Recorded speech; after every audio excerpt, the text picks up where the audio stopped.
El texto que acabamos de leer es una parte de la oración de Jesús. Jesús se encuentra en un escenario terminal en su ministerio terrenal, por así decirlo.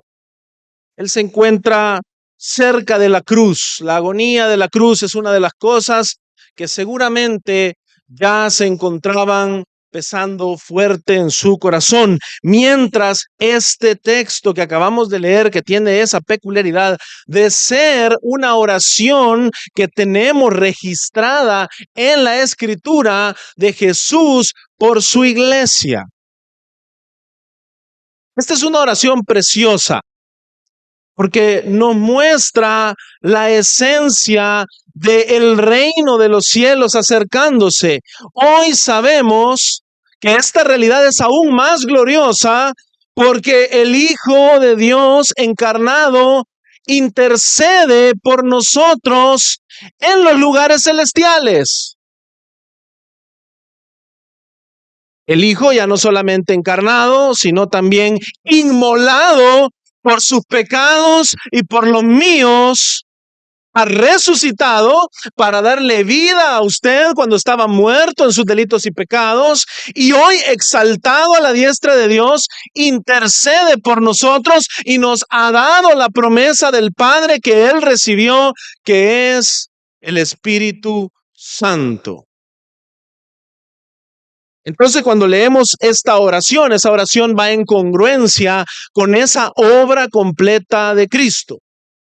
Muchas veces, mis hermanos, romantizamos de una manera inadecuada partes históricas de la obra de Cristo, pero debemos entender que la eficacia de lo que Cristo ha hecho por su iglesia reside en la obra completa y aún esperamos su segunda venida. Aún tenemos esa esperanza. Muchos dicen, híjole, ¿qué haría Jesús? ¿O qué hubiese hecho Jesús? Mira qué bonita la oración de Jesús cuando Él andaba acá en la tierra, y les dan ganas de andar en chancletas con Jesús en la tierra hace 2000 años. No, mi hermano. Jesús nos llamó a mostrar en los siglos venideros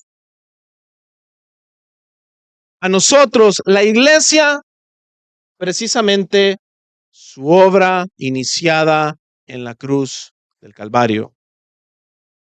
Y por eso es que Jesús intercede hacia el futuro, intercede por lo que la iglesia va a vivir. No está orando por una permanencia de este personaje que algunos piensan una especie de hippie que anda en medio de unos seguidores y todos en chancletas y túnica. Él está orando por la permanencia, la perseverancia de la iglesia en medio de este mundo.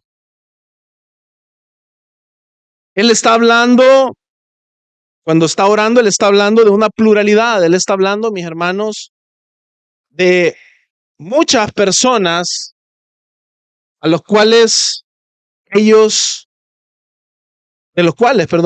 está refiriéndose como aquellos que el Padre le ha dado, como aquellos que le pertenecen.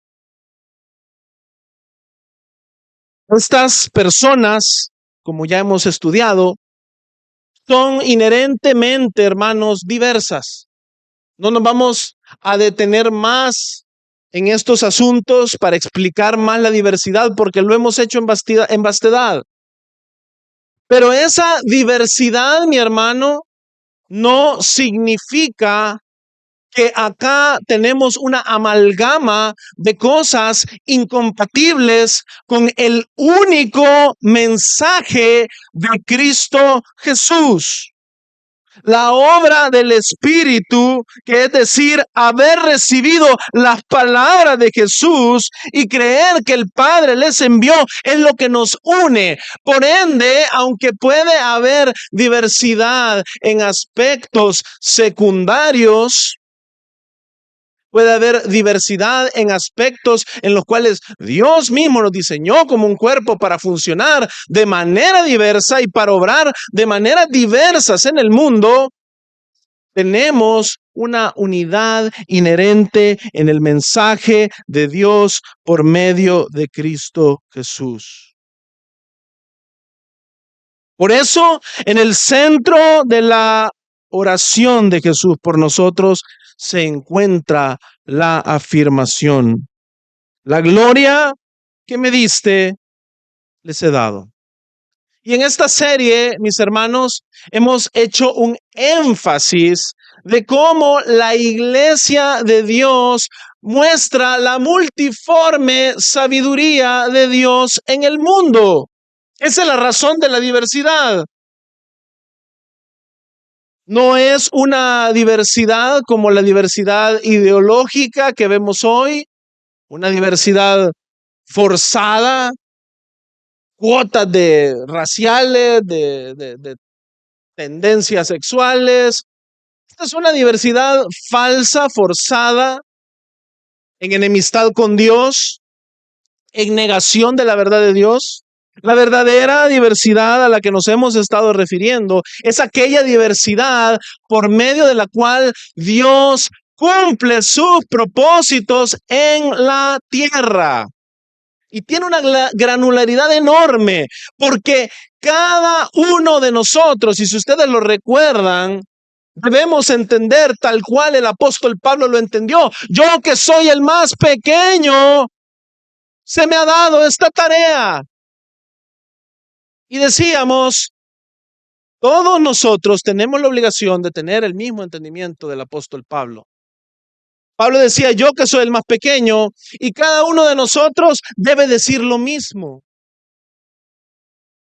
Si un cristiano piensa que es una especie de cristiano inactivo, de átomo suelto por allá, que se puede aislar de la obra y del plan de Dios para el mundo, está muy equivocado. Porque en aquello en lo que la diversidad le permite diferenciarse de distintas maneras, Dios le está usando para su único propósito, su verdadero propósito, su única voluntad. Así como Él es uno, la oración de Jesús es que nosotros seamos uno. Mis hermanos, esto es glorioso, porque cuando nosotros pensamos en lo que Jesús está diciendo, yo quiero que usted entienda que Jesús acá está evidentemente desde la historia, el Hijo de Dios encarnado, está hablando de su unidad con el Padre. Pero en esta oración lo que está implícita es la verdad del Dios bíblico enseñado de pasta a pasta. Dios tiene solamente una voluntad. Dios no tiene tres voluntades. Si usted ha escuchado eso, mi hermano, ese es un error trinitario. Hay una sola voluntad en el ser de Dios. Y esa sola voluntad es aquella voluntad a la cual nuestras voluntades están siendo alineadas por medio de la obra de Cristo y llegarán a ser alineadas el día que habitemos eternamente con el Señor.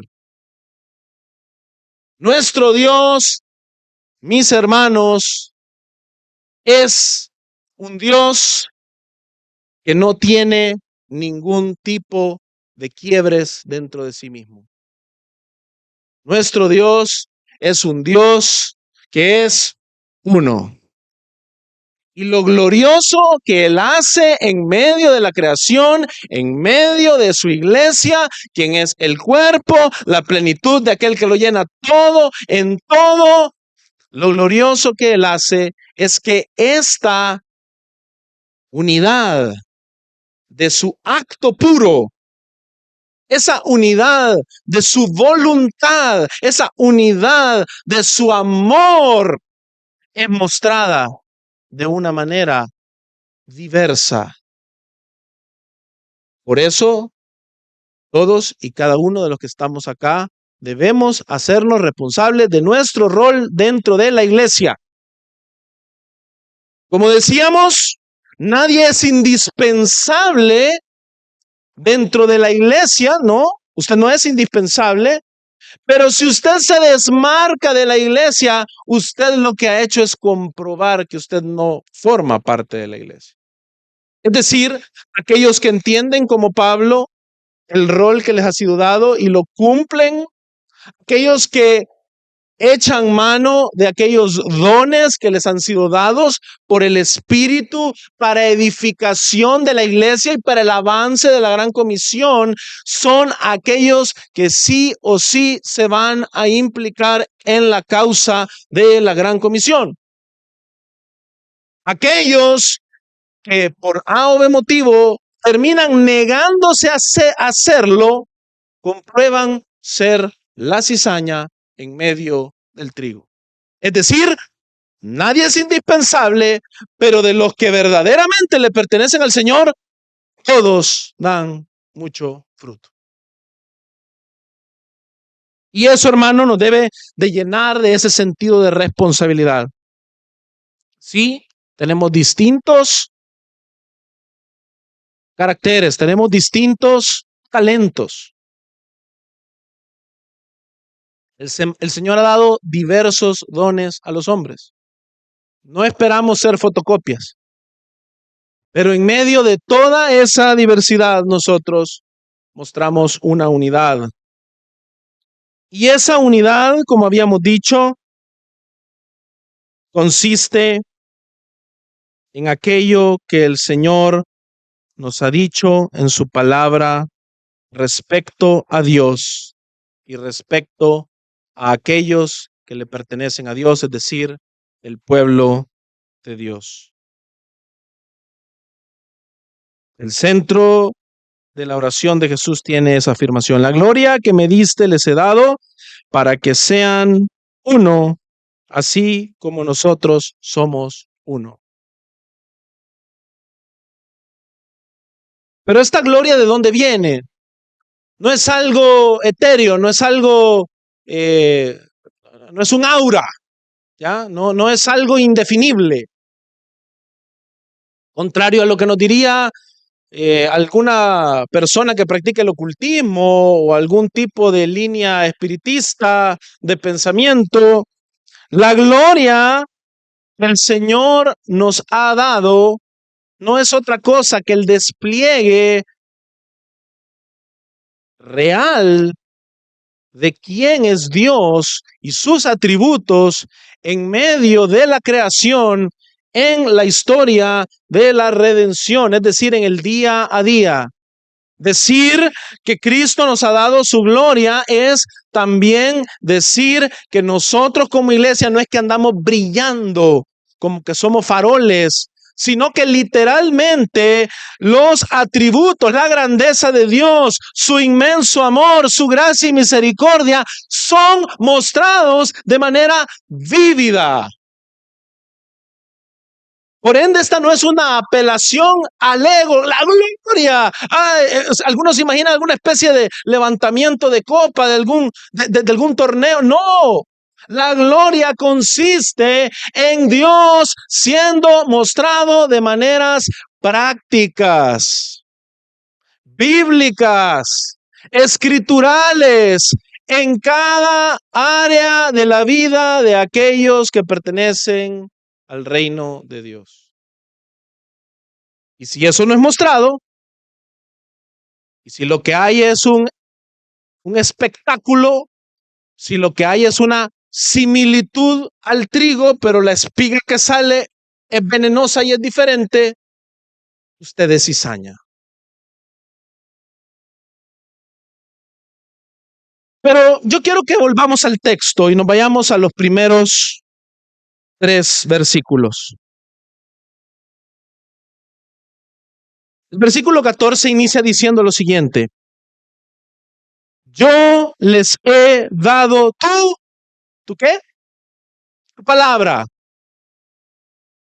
Yo les he dado tu palabra. El primer aspecto, hermanos, unificador de los hijos de Dios es que en medio de las diferencias que podemos Y de hecho debemos tener porque es parte del plan divino. Es así como ya estudiamos que Dios muestra su gloria en el mundo. Incluso nuestras etnias, nuestras lenguas, la nacionalidad que tenemos, forman parte de nuestro llamado y de lo que vamos a hacer en el mundo. Es decir, eso no lo vamos a volver vil, no lo vamos a vilificar. Pero el aspecto unificador que tenemos los hijos de Dios es que en medio de esas diferencias tenemos unidad en ser receptores de una misma palabra como norma de fe y práctica. Yo les he dado tu palabra. Este evangelio inicia diciéndonos que en el principio era el verbo. ¿Y el verbo estaba con quién? Con Dios. ¿Y el verbo era quién? Dios. Es decir, Cristo, el verbo, la palabra encarnada, nos está reafirmando. Él ha traído la palabra del Padre. Él y el Padre son uno. Y el aspecto unificador que debe de hilvanarnos a todos nosotros, mis hermanos, es esa palabra. Primera de Corintios 15 del 1 al 11. Este es un texto hermoso porque a usted le va a mostrar por qué la palabra de Dios es vital en lo que nosotros creemos acerca de Dios, predicamos acerca de Dios.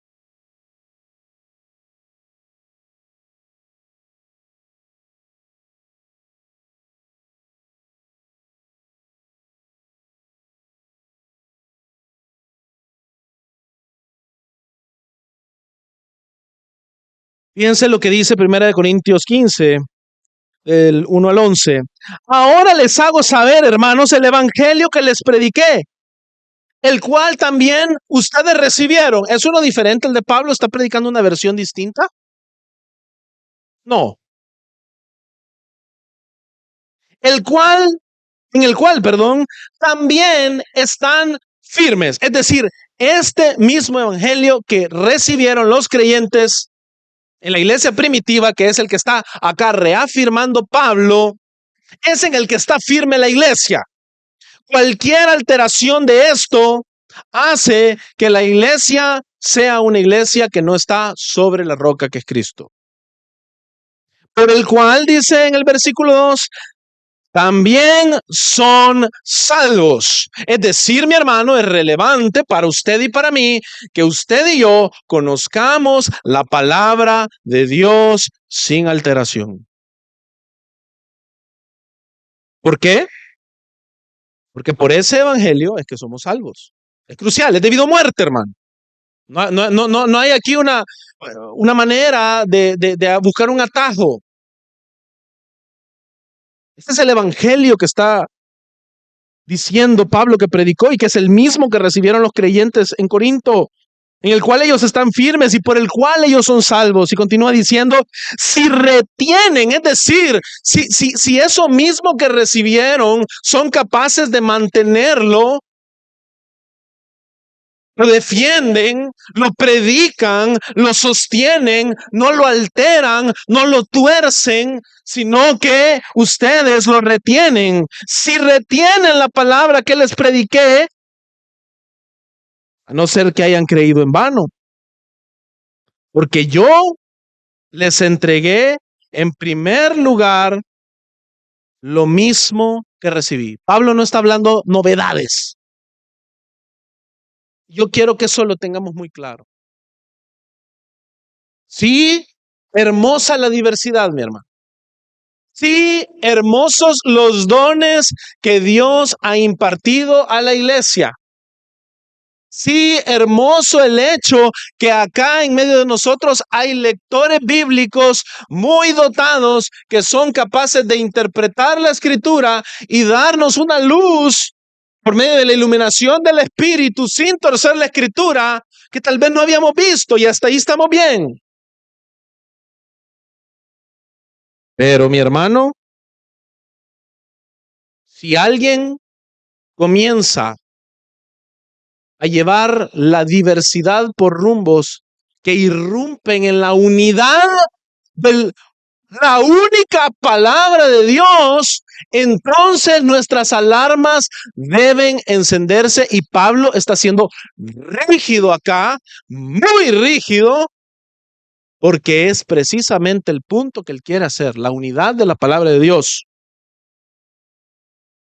Porque yo les entregué, en primer lugar, dice el versículo 3, lo mismo que recibí, nada nuevo, no un invento, que Cristo murió por nuestros pecados. ¿Conforme a qué? A las Escrituras. Mi hermano, esto es profundísimo. Porque si bien es cierto, yo afirmo que en un sentido pleno, acá Pablo está hablando de las Escrituras, incluidos los Evangelios e incluido el Nuevo Testamento, que forman el canon completo. En un sentido histórico, Pablo está hablando de las Escrituras referidas al Antiguo Testamento. Es decir, Pablo está diciendo que como iglesia no estamos innovando nada, ni siquiera desde el Antiguo Testamento. Es el mismo mensaje. Ahora con más claridad, porque el misterio escondido por los siglos nos ha sido revelado en Cristo Jesús y su iglesia. Pero es el mismo mensaje. Cristo murió por nuestros pecados, conforme a las Escrituras, que fue sepultado y que resucitó al tercer día, conforme a las ¿qué? Escrituras, que se apareció a Cefas y después a los 12. Y aquí viene algo interesante, porque empieza Pablo a equiparar estos testimonios contemporáneos de él, del Nuevo Testamento, con las Escrituras. Por ende, la inferencia lógica es, esto es Escritura. Esto es Escritura. Porque el tema de Pablo es que él está llevando su autoridad a las Escrituras.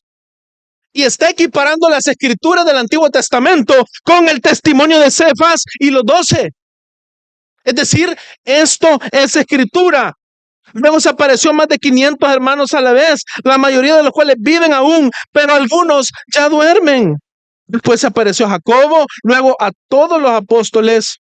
Y aquí se confirma de que literalmente esta epístola que tenemos en las manos es también Escritura. Y dice, y al último de todos, como un nacido fuera de tiempo, se me apareció también a mí. Porque yo soy el más insignificante de los apóstoles, que no soy digno de ser llamado apóstol, pues perseguí a la iglesia de Dios, pero por la gracia de Dios soy lo que soy. Y su gracia para conmigo no resultó vana.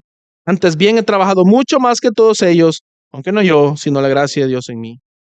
Fíjense, toda esta reflexión final de Pablo sobre su apostolado y la gracia de Dios mostrada a él, tampoco es una novedad.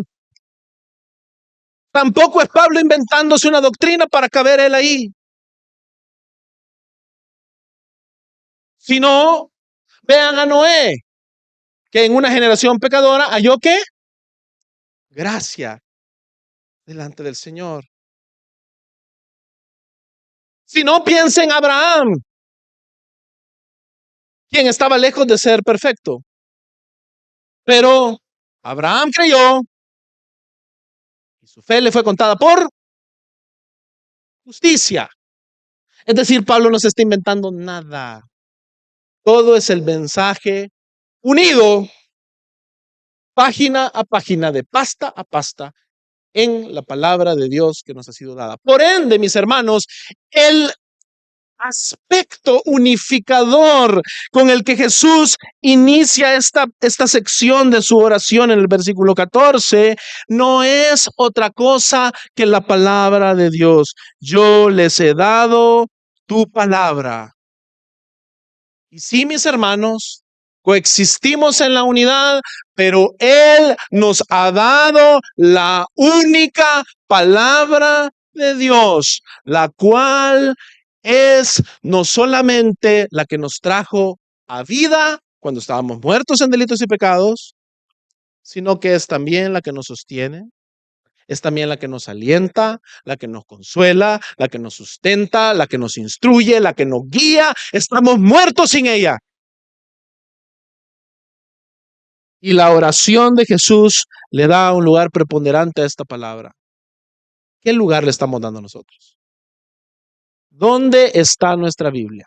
Y no me estoy refiriendo al plan de la Biblia en un año que tal vez ya comenzó. Gloria a Dios si lo empezó. No estoy criticando el plan, pero estoy advirtiéndolo a usted.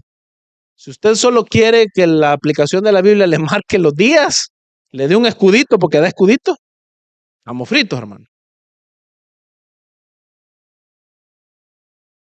La palabra de Dios debe de ser íntima al corazón del creyente. Íntima, no accesoria, no terciaria, ahí algo que aquí es un momento de mi día, aquí está la Biblia, así como allá estaba el café y aquí está la reunión de trabajo.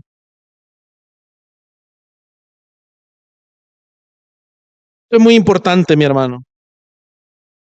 Y fíjense lo que continúa diciendo el versículo 14. Y el mundo los ha odiado porque no son del mundo, como tampoco yo soy del mundo. Mis hermanos, al nosotros ser receptores de la palabra de verdad, que muestra, adivine qué es lo que muestra la palabra de verdad. A todo hombre pecador, ¿ya? La palabra de Dios viene y le restringe al pecador el hecho de que él no puede hacer nada para estar en la gloria de Dios. Por cuanto todos pecaron, dice Romanos capítulo 3, ¿están qué? Destituidos de la gloria de Dios. Ese es un bombazo para el humano que tiene en sí mismo la respuesta de su vida y de su futuro. No es agradable, mi hermano. Es decir, nosotros somos receptores de esta palabra, ¿verdad? Hemos creído en ella. ¿Y usted qué espera? El Hijo de Dios, Jesucristo, fue aborrecido. ¿Qué cree que va a suceder con usted como primera respuesta? Y ojo, yo no quiero desalentarlo, vamos por partes. La respuesta natural es que usted va a ser rechazado. Usted va a ser vituperado por los hombres, odiado. No en vano, nuestra iglesia, la iglesia universal de Cristo, ha llegado hasta acá siendo partícipe de los sufrimientos de Cristo, como dice Pablo. Hemos sufrido martirio, mis hermanos, para poder estar hoy reunidos en San Salvador en la noche con aire acondicionado. Se ha requerido la sangre de miles de nuestros hermanos que han sido fieles y quienes de alguna manera cimentaron hoy lo que tenemos. Pero siendo partícipes de la obra completa de Cristo. No son ellos dadores de nada fuera de Cristo. Es Cristo solamente. Esta realidad es importante porque usted debe de entender que esta palabra nos va a separar del mundo. El mundo aborrece a los hijos de Dios porque estos no son del mundo, como tampoco Jesús es del mundo. Y eso es una buena señal. Eso es una buena señal. Ese es como el dolor de pierna después de un accidente, que significa que la pierna sigue ahí y que no ha perdido movilidad. Es una buena noticia. El hecho de que el mundo muerto en delitos y pecados tenga un choque con nuestra predicación y con nuestra manera incluso de vivir, que les muestra a ellos pecadores, es en un sentido, mi hermano, normal, porque nosotros no somos del mundo como Jesús tampoco es del mundo. Pero mi hermano, aquí viene algo muy importante que vamos a definir. Muchas veces Se nos predica de estos textos una suerte de aislacionismo, de casi que conformismo eh, y de una idea de que incluso el cristiano debería de ser ofensivo intencionalmente para el mundo, en un sentido de que la palabra de Dios nos sea presentada de una manera en la cual nosotros estamos mostrando deseosamente que queremos que los hombres sean salvos. Eso es un error. Y déjenme presentarle la razón del por qué. En la antigua cultura griega, esta palabra mundo, cosmos, se utilizaba para describir el orden y la armonía del universo, reflejando la apreciación que tenían los griegos por el equilibrio y la belleza. Filósofos como Pitágoras y Platón usaban este término y lo usaron para discutir sobre la estructura del cosmos, el orden inherente del universo. En el contexto del Nuevo Testamento, cosmos a menudo contrasta el orden divino con el estado caído de la humanidad. Es decir, cuando Jesús dice, no son del mundo, no está diciendo son extraterrestres, no está diciendo deben de ser escapistas, está yendo en contra del orden del mundo, del orden social de los hombres pecadores caídos, que contrasta con el reino de Dios. Pero que hay algo interesante, porque Jesús en Mateo nos dice, el reino de los cielos se ha acercado. Por ende, en el sentido estricto de la palabra mundo que hoy entendemos, cuando nosotros hablamos de mundo, entendemos el mundo, entendemos planeta Tierra, los que habitan ese planeta. Cuando vemos esta realidad, entendemos de que no es exactamente eso lo que Jesús estaba diciendo. Por ende, no está planteando un escape del planeta Tierra y donde usted vive, y no lo está pintando a usted estrictamente como un extraterrestre de este mundo, porque al final los justos heredarán la tierra. Entonces no se está refiriendo a eso, sino que lo que está diciendo es que usted, mi hermano, está fuera del cosmos y el orden inherente del universo, tal cual lo veían los filósofos griegos, que no se daban cuenta y que les hacía falta Moisés para darse cuenta que estaban muertos en delitos y pecados.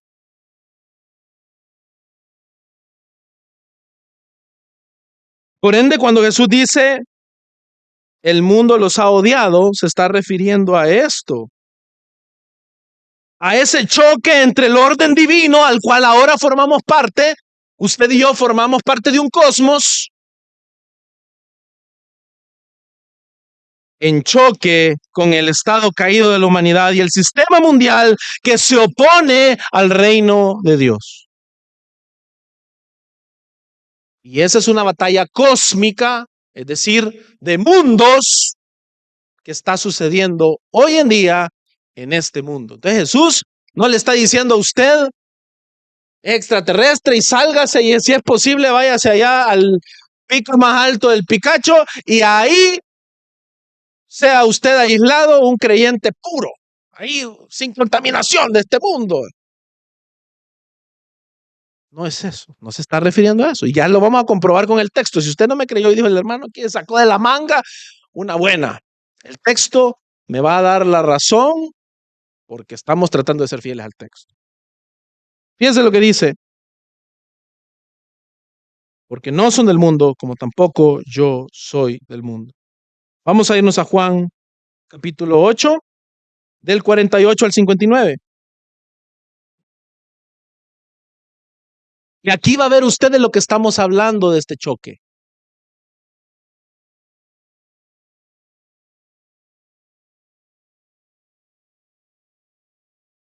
Juan 8 del 48 al 59.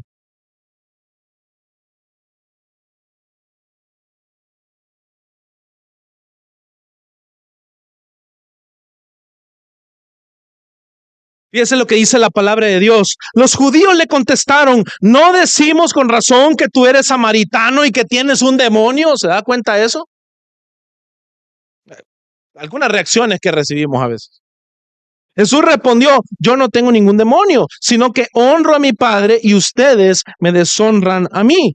Pero yo no busco mi gloria, hay uno que la busca y juzga.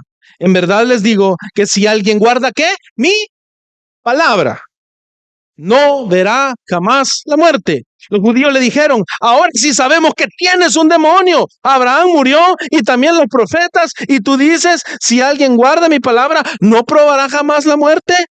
¿Eres tú acaso mayor que nuestro padre Abraham que murió? Los profetas también murieron. ¿Quién crees que eres? Jesús respondió, si yo mismo me glorifico, mi gloria no es nada. Es mi Padre el que me glorifica, de quien ustedes dicen, es nuestro Dios. Ustedes no lo han conocido. ¿Por qué, hermano? ¿Por qué cree que no lo han conocido? Porque ellos eran de este mundo.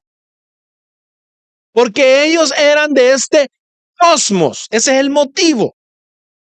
Continuamos leyendo. Ustedes no lo han conocido, pero yo lo conozco. ¿De dónde viene Jesús? Él descendió del Padre.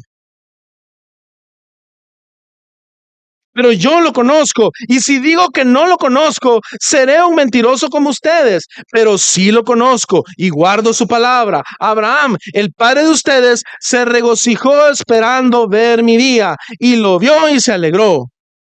Por esto los judíos le dijeron, ¿aún no tienes 50 años y has visto a Abraham?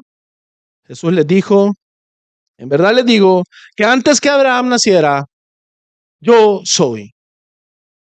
Entonces tomaron piedras para tirárselas. Pero Jesús se ocultó y salió del templo. ¿Se da cuenta? Hay un choque ahí de cosmos, de esta definición de mundo. Y Jesús dice, yo conozco al que ustedes dicen que es su Dios, yo sí lo conozco, porque yo de hecho vengo de él. Pero cuando yo me muestro a ustedes que no entienden porque son de este mundo, su reacción es llamarme demonio. Alguien que tiene demonio, que está endemoniado, imagínese usted eso. Usted y yo nos gozamos al leer las respuestas de Jesús. Cuando Jesús dice, en verdad le digo, antes que Abraham naciera, yo soy. Y encontramos esa traducción griega del tetragramatón del Antiguo Testamento. Literalmente Jesús está proclamando Yahvé, Jehová. Y eso a nosotros nos alegra, ¿sí? Pero ¿qué causó en los judíos? Y aclaro, los judíos no por atacar a la etnia, el pueblo de Israel incrédulo que estaba aquí. ¿Qué causó aquí? ¿Sabe qué causó? Agarrar piedras. Entonces, la verdad es que aquí nos deleitamos y compartimos, mi hermano, en este mundo, en este sistema, en este orden de las cosas, que no es otra cosa que la naturaleza caída de los hombres, va inexorablemente a terminar en que la gente va a tomar piedras y se las va a querer arrojar, hermano. No debe usted buscar tal reacción. El que hace tal cosa es un necio. El que hace tal cosa no tiene amor. Si usted anda soltando machetazos para levantar debates y para venir y mostrar cuánto sabe de la Biblia, no se trata de eso. Y deje de ponerse usted de mártir de la iglesia ay, a mí me atacan. No, momento. Eso es ser alguien con un carácter reprobado. Son dos cosas diferentes. Estamos hablando de alguien que en amor, que en completo deseo de predicar la verdad, recibe esta respuesta. De eso estamos hablando. Es decir, vamos a ir con todo el amor del mundo y vamos a recibir un choque. Hechos 17, se lo voy a leer yo, del 1 al 8. Dice, después de pasar por Anfípolis y Apolonia, Pablo y Silas llegaron a Tesalónica, donde había una sinagoga de los judíos, y Pablo entró según su costumbre, y por 3 días de reposo discutió con ellos, basándose ¿en qué? En las escrituras. Ahí se basó Pablo. No andaba inventando nada. Las escrituras de ellos mismos, explicando y presentando evidencia de que era necesario que el Cristo padeciera y resucitara entre los muertos, diciendo, este Jesús a quien yo les anuncio es el Cristo, es decir, es el Mesías. Eso le estaba diciendo a unos judíos, basado en el Antiguo Testamento. Algunos de ellos creyeron y se unieron a Pablo y a Silas, junto con una gran multitud de griegos temerosos de Dios y muchas de las mujeres principales. Pero los judíos, llenos de envidia, llevaron a algunos hombres malvados de la plaza pública, organizaron una turba y alborotaron la ciudad. Asaltando la casa de Jasón, procuraban sacarlos del pueblo. Al no encontrarlos, arrastraron a Jasón y a algunos de los hermanos ante las autoridades de la ciudad, gritando, esos que han trastornado al mundo han venido acá también. Y Jasón los ha recibido. Todos ellos actúan contra los decretos de César. ¿Se da cuenta? Estos actúan contra los decretos de César, el orden de este mundo, diciendo que hay otro rey, Jesús. Un momento. Miren, esto no es una acusación del todo bien honesta, en lo más mínimo, pero hay algo cierto. Estos hombres sí estaban diciendo que Jesús era Señor. Por ende, en algún sentido, sí estaban diciendo que había otro rey y que estaba por encima de César. Dice el versículo 8, y alborotaron a la multitud y a las autoridades de la ciudad que oían esto. Pero después de recibir una fianza de Jasón y de los otros, lo soltaron. ¿Qué está viendo ahí usted? Un choque. No le dieron premio a Jasón y compañía por andar predicando el evangelio, mi hermano, por recibir a los predicadores. Por ende, usted ya sabe y está avisado. ¿Ya? La tarea que tenemos no es fácil. Vamos a recibir rechazo. Y gloria a Dios, porque este mismo texto nos muestra cómo algunos creyeron. ¿Sabe por qué? Porque la obra del Espíritu se encuentra en medio de su iglesia. Y Él da vida a los muertos en delitos y pecados. Y por medio de la locura de la predicación del Evangelio, todo aquel que va a ser salvo va a creer. Gloria a Dios por eso. Pero usted también tiene que estar preparado, mi hermano, de que va a haber momentos en los cuales usted literalmente va a ser odiado. Y no odiado por andar de conflictivo, sino que odiado por esto, por predicar la palabra de verdad, por decir que Jesús es el Cristo, por oponerse a este mundo y por no formar parte de este mundo en el sentido que ya explicamos. Entonces, mis hermanos, es bien interesante porque si regresamos al versículo 4 y ya entramos al 15, ya vamos un poquito contra el tiempo.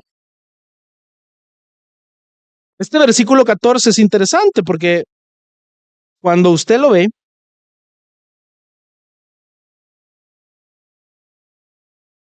no son del mundo, como yo tampoco soy del mundo. Algunos utilizan este texto como una especie de sentencia a la gran comisión. Yo no sé si usted lo ha oído, pero mucha gente es, mira hermano, si del árbol verde hicieron, ¿qué no van a hacer de las ramas? No, hombre, si nosotros, si en este mundo, olvídate aquí, no, hombre, si Cristo fue rechazado, ¿qué no será de nosotros? Y mi hermano, muchas veces, disfrazado de doctrina bíblica y de falsa piedad, algunos practican y predican una retirada del cristiano de la gran comisión. ¿Habráse visto? ¿Por qué? Porque leemos este texto y decimos, no, miren, el mundo los ha odiado, nos va a odiar, hermano. Y le dan un tono de piedad, y no nos va a odiar. Y entonces sí, mira, no somos de este mundo. Entonces vámonos a tener refrigerios espirituales por allá. Aislémonos. ¿Sabe qué es lo que sucede acá? Jesús nos muestra todo lo contrario. Lea conmigo el versículo 15. No te ruego que lo saques del mundo.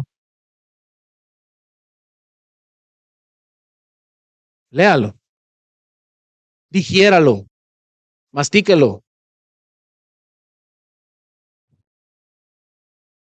No te ruego que lo saques del mundo. ¿Qué le está pidiendo?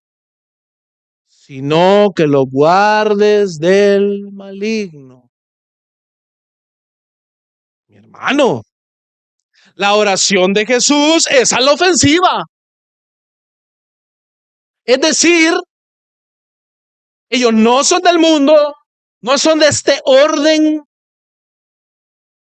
de la humanidad caída. Sin embargo, lo que te pido, Padre, es que los guardes del maligno, pero que permanezcan en el mundo. ¿Y cuántas líneas de predicación se han gastado en la iglesia en un anhelo por escapar de la gran comisión, mi hermano? No voy a entrar en posturas escatológicas, pero desde diferentes posturas escatológicas, no solo una, muchos han predicado escapismo cristiano. Salir de este mundo cuanto antes. Este servidor ha estado en sermones donde lo que se ha hecho es orar para que el Señor nos saque ya de esta situación, no en el sentido correcto de Maranata, Cristo viene, ven Señor Jesús, eso es correcto, anhelemos la venida del Señor, sí, claro, pero cuando se trata de una irresponsabilidad, cuando se trata de cobardía, yo lo invito a ir a leer Apocalipsis 22, porque los cobardes son los primeros en la fila de los condenados. Por ende, Jesús ora en congruencia con su gran comisión. No te pido que lo saques de este mundo, no te ruego que lo saques del mundo, sino que lo guardes del maligno. Mi hermano, eso está en congruencia con lo que Jesús afirma de su iglesia. Tú eres Pedro, sobre esta roca edificaré mi iglesia y las puertas del Hades no prevalecerán contra ella. Lo he dicho 1 y 1000 veces y lo voy a repetir hasta el cansancio. ¿Dónde están las puertas en una batalla?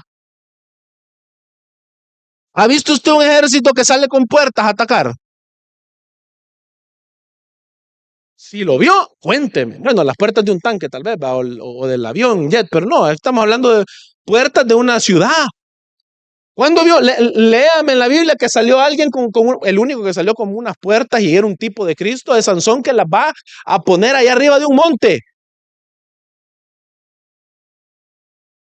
Es cumplimiento de algo mucho más antiguo desde las Escrituras.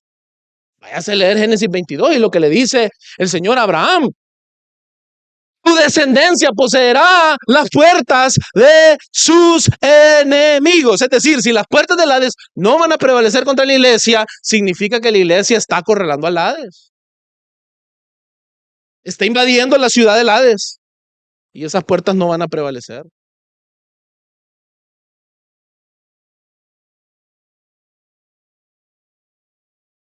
No es solamente un asunto de lógica y contextual.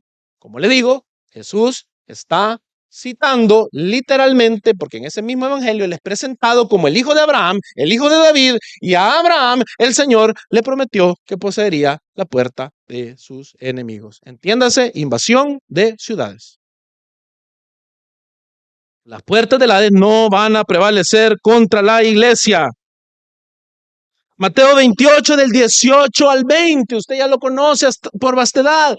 ¿Qué dice Jesús antes de ser exaltado, antes de venir y ascender hasta lo sumo, más alto que todo lo que hay?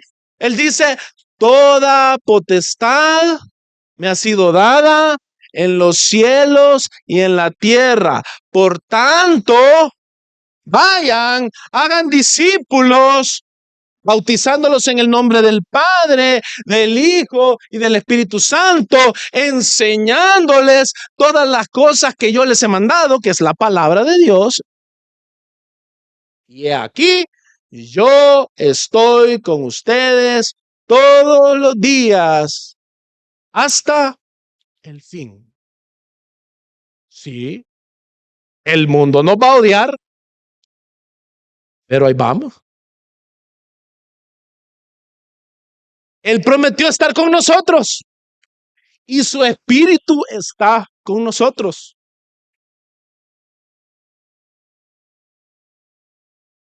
Nos han metido a circos,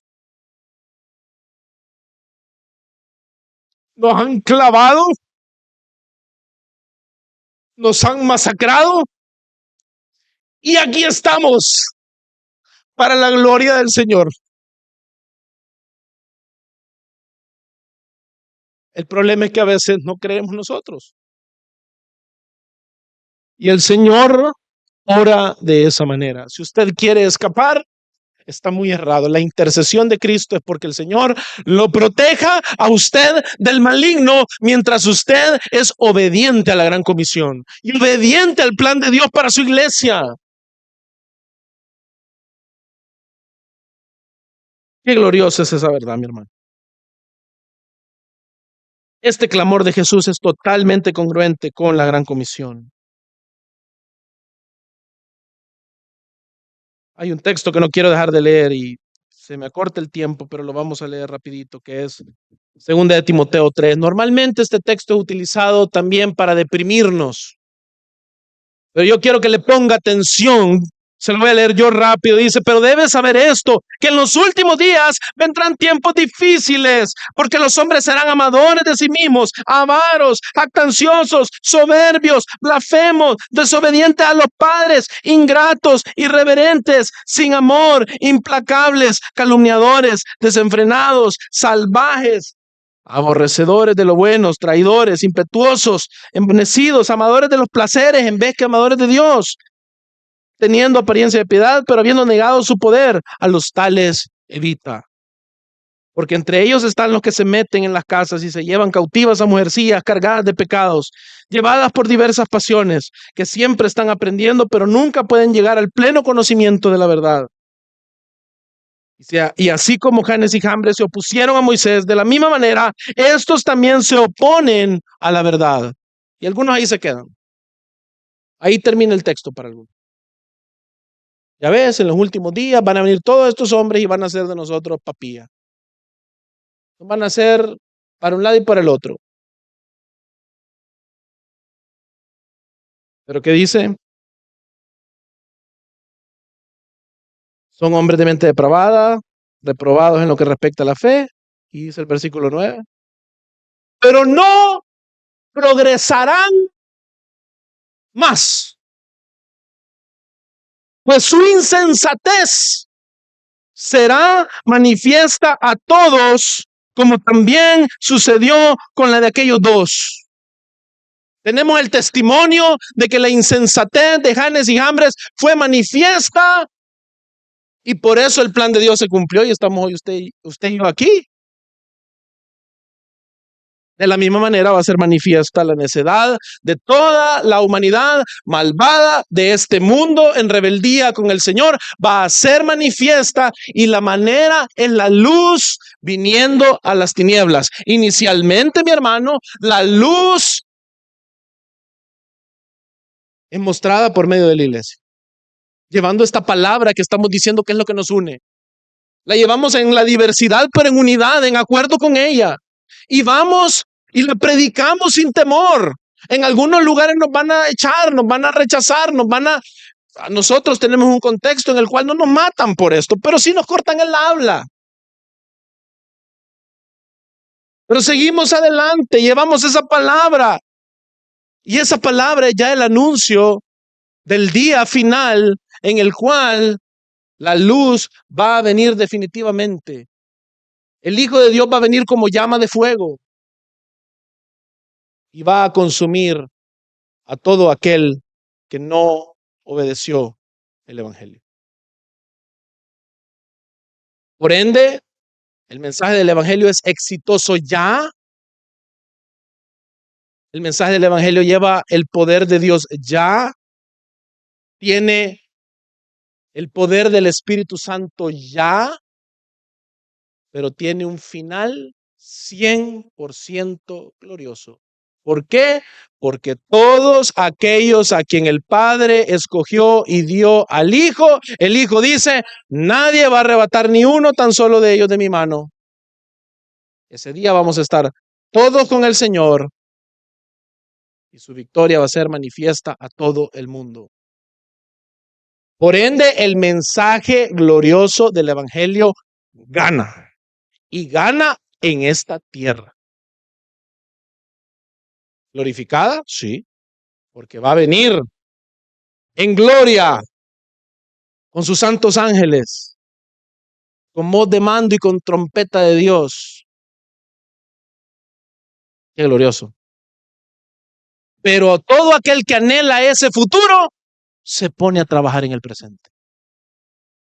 No se pone a escapar, mi hermano. No opta por una visión derrotista, sino que hace congruente su vida hoy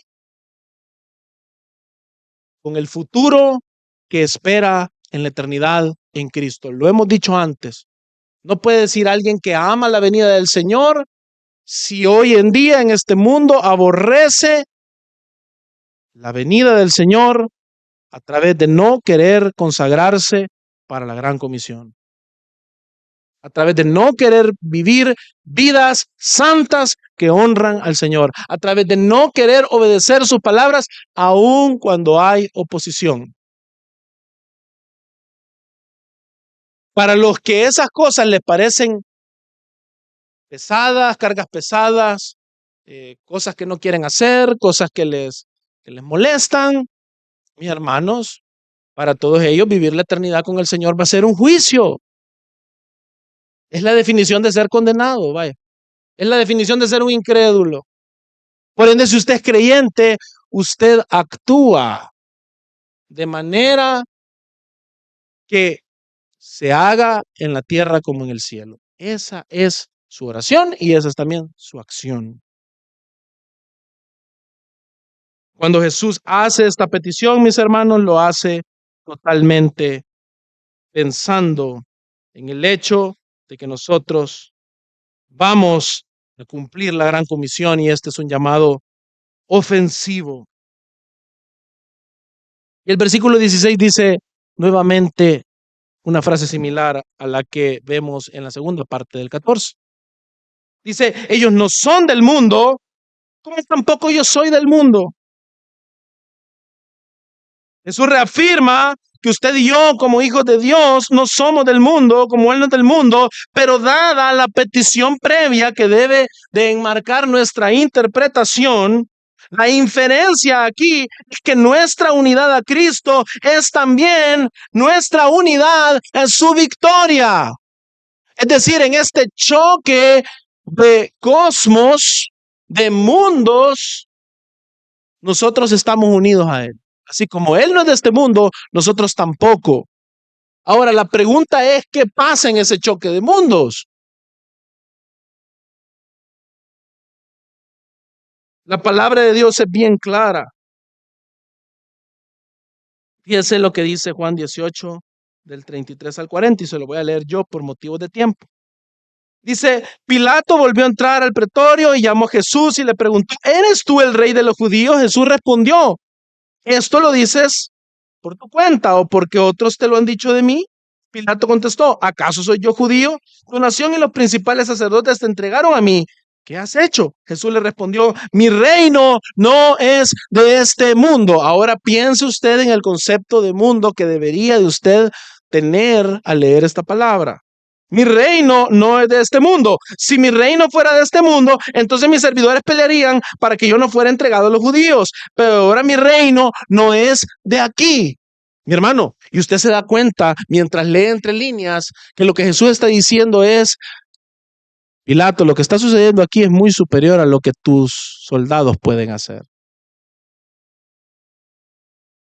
Yo voy a traer un bombazo, un nivel de armamento acá en contra de las tinieblas que vos no te podés ni imaginar, ni lograr ver. Por eso yo no estoy diciendo que vengan ángeles a liberarme, porque se está cumpliendo el plan de Dios.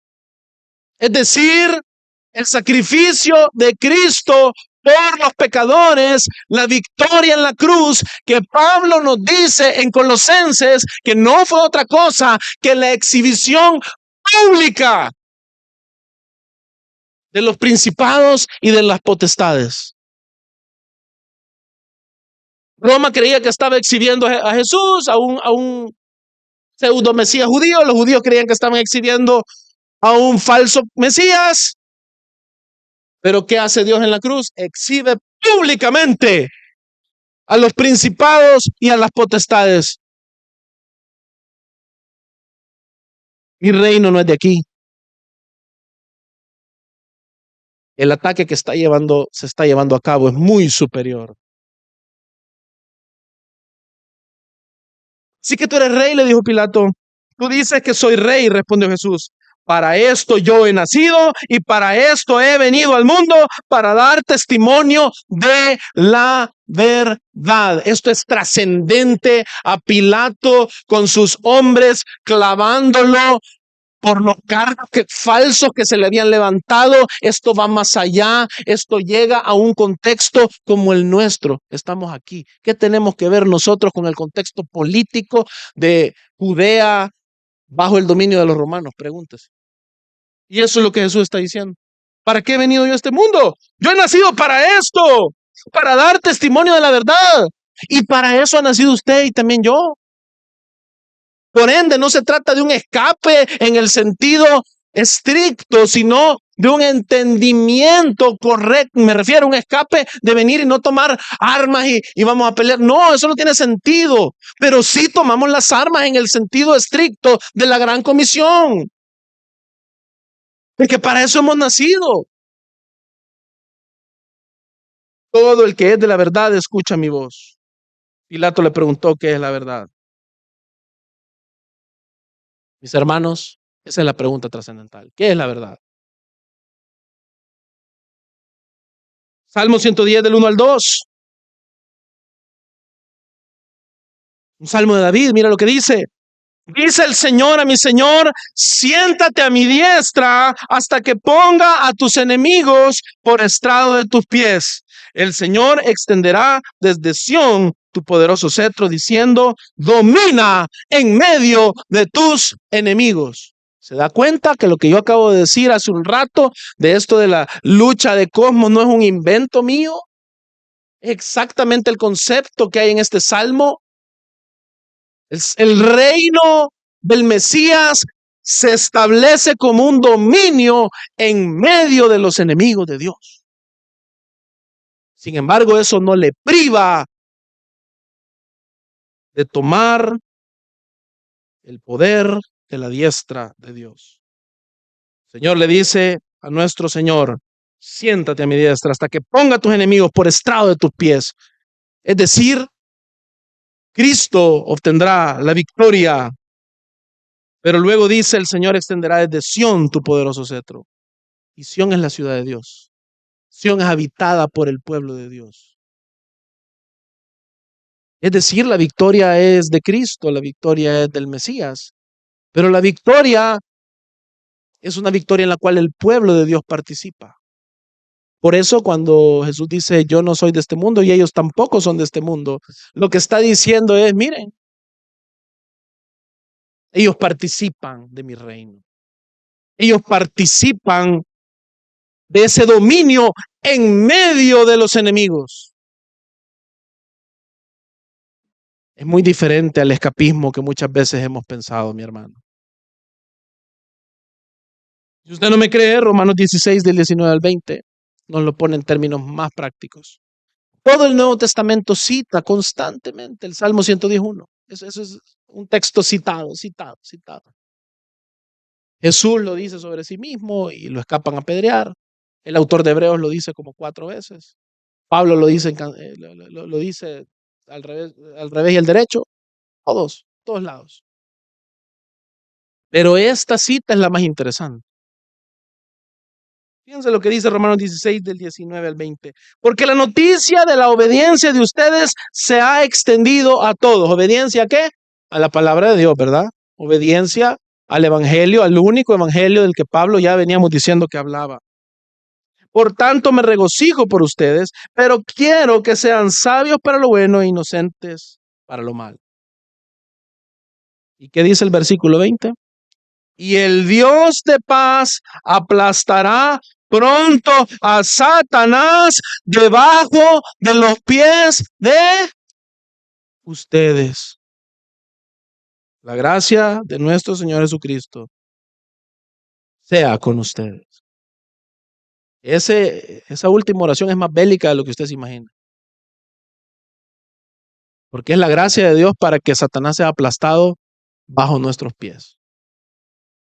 ¿Cómo se hace esto, hermano? No vamos a salir con escudos, palas y lanzas y no.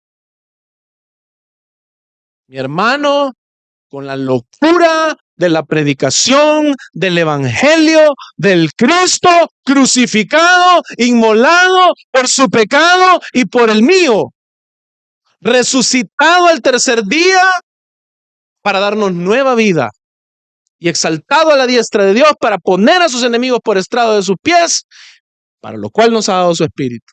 De eso se trata este combate. Es altamente bélico. Y cada vez que usted predica el evangelio, le hace violencia a los principados y potestades.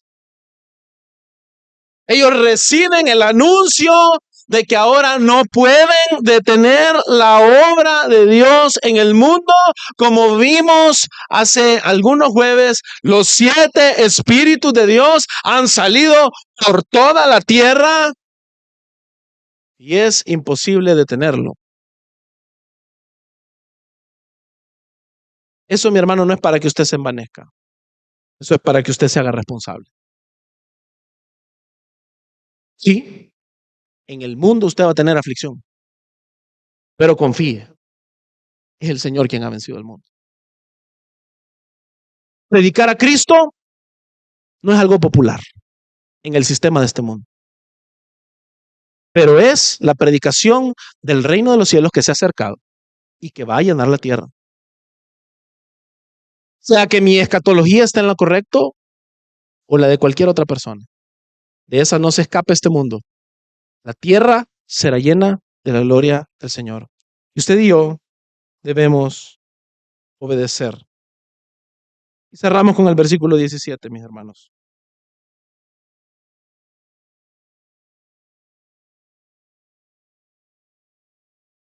¿Qué es lo que dice Jesús en esta oración? Santifícalos en la verdad. Es decir, sepáralos,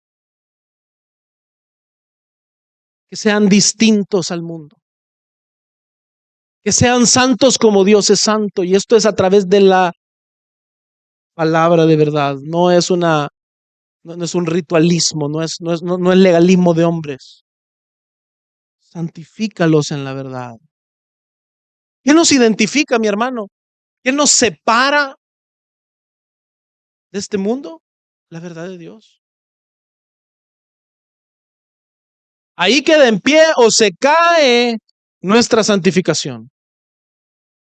Santifícalos en la verdad.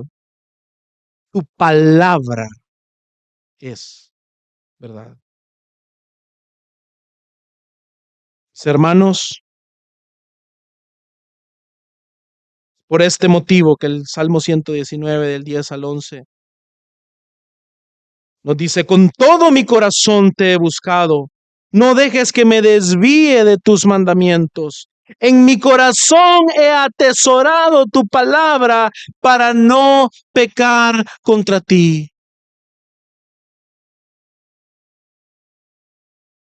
¿Se da cuenta la importancia de la palabra de Dios? ¿Cómo podemos no pecar contra el Señor cuando en nuestro corazón atesoramos la palabra de Dios? ¿Qué estamos atesorando, hermano? De verdad, pregúnteselo. El Salmo mismo, 119, 105. Nos dice, lámpara es a mis pies tu palabra y luz para mi camino. Entiéndase, usted separado de la palabra, mi hermano, no sabe ni a dónde ir. Se expone a cualquier tropiezo, a cualquier barranco.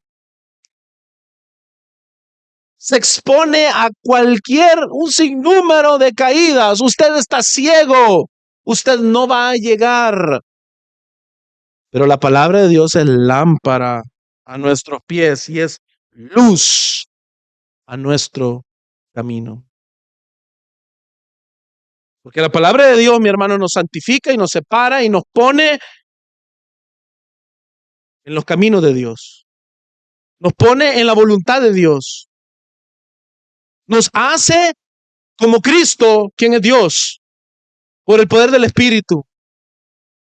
Por ende, esa palabra por la cual Dios, el Hijo, pide al Padre que seamos santificados, es totalmente relevante porque es la métrica por medio de la cual usted y yo somos conformados a la obediencia de Cristo. Por el contrario, nos parecemos al mundo enemistado con Dios. Santifícalos con tu verdad. Y finalizamos con Hebreos 5 del 11 al 14. Acerca de esto tenemos mucho que decir y es difícil de explicar, puesto que ustedes se han hecho tardos para oír la palabra, hermanos. Pues aunque ya deberían ser maestros de la palabra, otra vez tienen necesidad de que alguien les enseñe los principios elementales de los oráculos de Dios y han llegado a tener necesidad de leche y no de alimento sólido.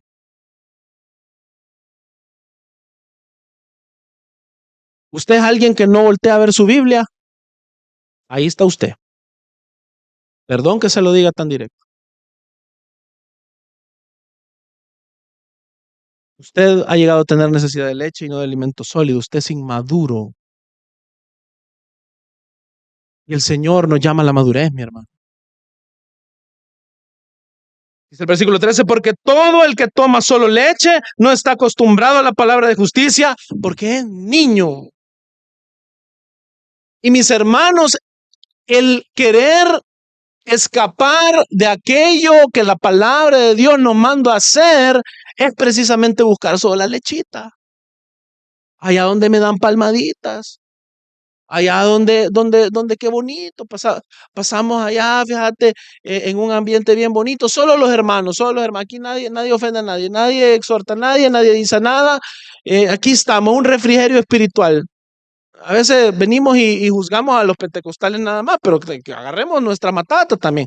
A veces venimos y hacemos nuestro refrigerio de un montón de palabras y no se dan cuenta algunos, y la palabra nunca va a ser dañina, pero cuando se vuelve un objeto de cobardía, es decir, para no salir a hacer lo que esta palabra dice, pues entonces se volvió lechita. Porque estamos ahí con el biberoncito, lechita, no queriendo hacer lo que los adultos deben hacer.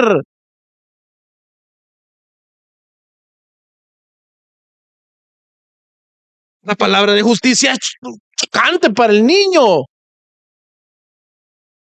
Ahora bien, hermano, podremos decir somos niños. Somos niños, sí. Pero ¿sabe qué? El niño tiene esperanza porque el niño, si es que está vivo, ¿qué va a pasar con el niño? La única manera que no crees que el niño sabe cuál es, que esté muerto. Por ende, si usted ha nacido de nuevo, mi hermano, si el Señor le ha dado vida cuando usted estaba muerto en sus delitos y pecados, por la gracia de Dios, por la cual usted ha sido salvo por medio de la fe, entonces usted pueda que sea niño, pero si está vivo, pues madure, hermano. Siga alimentándose, siga viniendo a su iglesia, porque acá es donde usted viene y madura.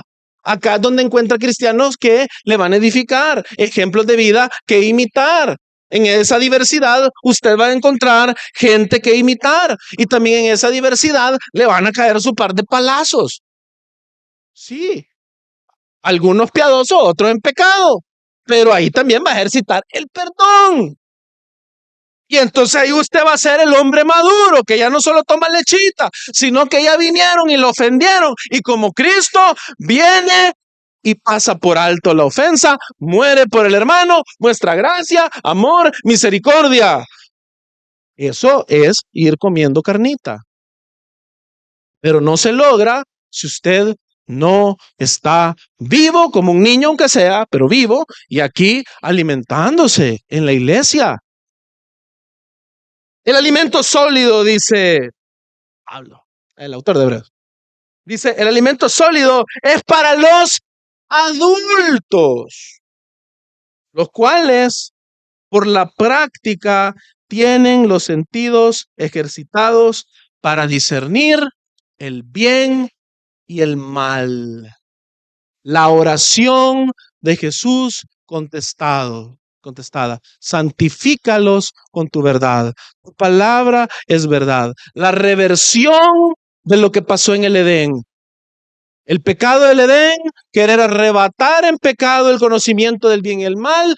¿Qué es lo que pide Jesús para su iglesia? Y se lleva a cabo a través de la obediencia nuestra a su palabra, que nosotros maduramos y nuestros sentidos se ejercitan para discernir entre el bien y el mal. Y esto nos permite a nosotros marcar entonces divisiones que sí son necesarias.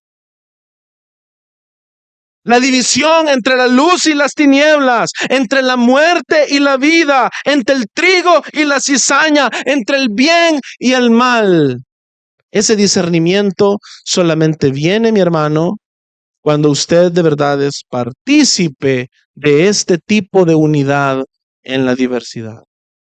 Una unidad fundada en la palabra de Dios y no en nada más. La palabra de Dios y no ningún otro invento. Cierro con esta pequeña anécdota.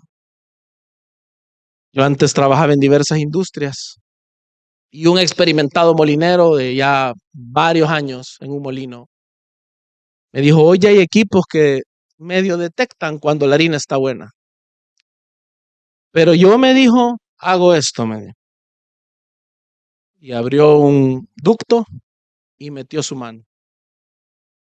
Y le hizo con sus manos, movió la harina y me dijo, esta harina está perfecta. ¿Lo podía hacer Carlos Córdoba? No. ¿Por qué lo podía hacer él? Porque en algo tan banal como ser molinero, no banal en el sentido, a comparación del evangelio, es una labor digna. Pero en algo tan como las labores nuestras, nos volvemos capaces de discernir lo que está bien y lo que está mal, ¿sí o no? Póngase a pensar hoy, si usted es maduro de hacerlo eso, en base a la palabra de Dios. Que si no es así, mi hermano, necesitamos que la palabra de Dios siga en nosotros, volviéndose la prioridad. Metámonoslo entre ceja y ceja. Yo les he dado tu palabra, no es en vano. Santifícalos en tu verdad. Tu palabra, verdad, no es en vano. La palabra de Dios, mi hermano, es esencial para que nosotros seamos el pueblo de Dios. Así que, mi hermano, si usted está en Cristo, vaya a la palabra de Dios hoy y siempre. Vamos a orar. Dios te bendiga. Realmente es un privilegio para nosotros que puedas escuchar el mensaje de la palabra de Dios. Esperamos que Dios obra en tu vida grandemente a partir de lo que puedas escuchar y aprender a través de este sermón. Sin embargo, creemos que solo este sermón es insuficiente y no debería de suplantar por ningún motivo tu asistencia a una iglesia local. La iglesia local es el medio por el cual Dios obra en la vida de su pueblo. Te motivamos a que busques una iglesia sana donde congregarte o puedas contactarte con nosotros en nuestras redes sociales para que nos puedas visitar. Será un gusto poder servirte y que podamos juntos adorar a Dios en comunión con sus redimidos mientras aprendemos de su palabra. Que el Señor te bendiga.